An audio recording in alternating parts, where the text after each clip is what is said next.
અમદાવાદની એક ફટાકડાની ફેક્ટરીમાં ભયંકર વિસ્ફોટની ઘટના સામે આવી છે। પ્રાથમિક માહિતી મુજબ આ દુર્ઘટનામાં 8 લોકોના મોત થયા છે, જ્યારે 15થી વધુ લોકો ઈજાગ્રસ્ત થયા છે।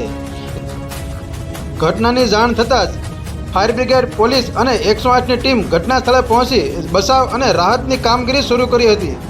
વિસ્ફોટનું ચોક્કસ કારણ હજુ સુધી સામે આવ્યું નથી। વધુ અપડેટ માટે જોડાઈ રહો ન્યૂઝ 7 ગુજરાતી સાથે। અચાનક કારખાનું અલગ થઈ આખું કુટુંબ મારું ખલાસ થઈ ગયું। 5 થી 8 વર્ષથી પહેલેથી કામ કરતા હતા।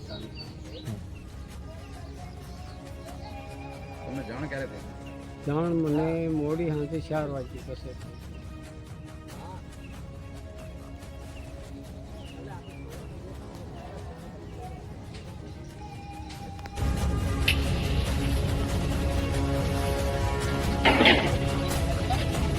હા